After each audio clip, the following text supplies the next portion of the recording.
Bonjour. Souvent, on me demande, mais finalement, c'est quoi les signaux faibles? Il suffit de lire un article, et puis on a le signal faible en titre. Ça y est, on a compris. Pas tout à fait ça. Je vais vous montrer deux articles. L'un du 23 juillet, c'est celui-ci.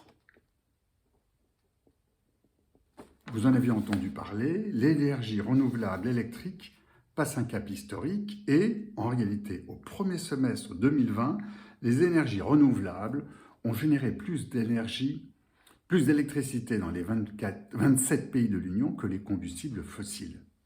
Très intéressant comme résultat. Donc, gros progrès des énergies renouvelables en électrique. Le deuxième article, c'est le lendemain, vendredi 24 juillet. D'accord ?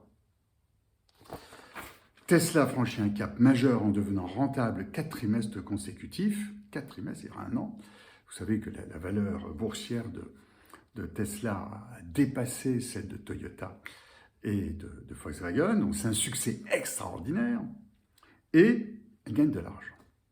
Je voudrais y revenir sur ces deux points pour vous montrer le signal faible. C'est-à-dire le signal faible, pour moi, ce n'est pas ce qui se voit au-dessus de l'iceberg, c'est ce qui se voit en dessous. Et je vais vous aider à aller un petit peu en dessous, mais juste au fil de l'eau. La croissance des capacités de production solaire et éolienne est due non seulement donc à la croissance et le recul de la demande qui ont favorisé cette bascule. En réalité, qu'en est-il? L'énergie renouvelable est achetée par obligation au prix du marché. Or, au premier semestre 2020, ça ne vous a pas échappé, il y a eu la crise du Covid, l'arrêt des usines, l'arrêt du train, des TGV qui consomment énormément d'énergie en moins. Sur le coup, le prix de l'énergie a baissé beaucoup et il y a fait très beau. Beaucoup d'énergie solaire, il y a même eu du vent, beaucoup d'énergie éolienne, et donc l'obligation des producteurs, de l'État, que l'énergie renouvelable soit achetée au prix du marché. Une obligation. Donc, on a fermé des centrales à charbon, on a arrêté des centrales à charbon, arrêté des centrales à gaz pour utiliser cette énergie. Donc, en réalité, pas tout à fait sincère comme démarche. Si le marché était libre, ça n'aurait pas été le cas. Ici, Tesla. Tesla, on regarde en bas, en fait, les bénéfices proviennent surtout de la vente de crédits CO2 à des fabricants moins verts que le groupe californien, en l'occurrence Fiat Chrysler, a acheté des droits pollués. Et ce sont ces droits pollués qui ont représenté presque la majorité des profits du quatrième trimestre,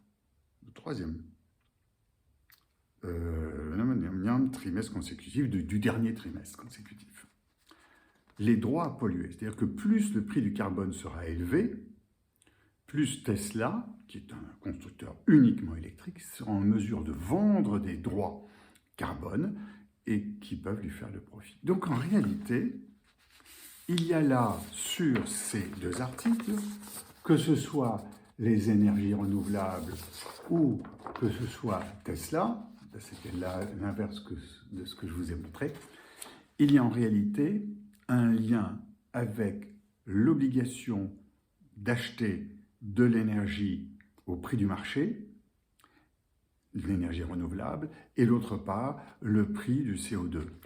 Tout cela peut arriver à quelque chose de curieux.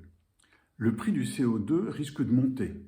Il devrait monter pour qu'on produise moins de CO2. Sur le coup, Tesla pourrait gagner de plus en plus d'argent si les fabricants lui achètent de plus en plus de droits à polluer.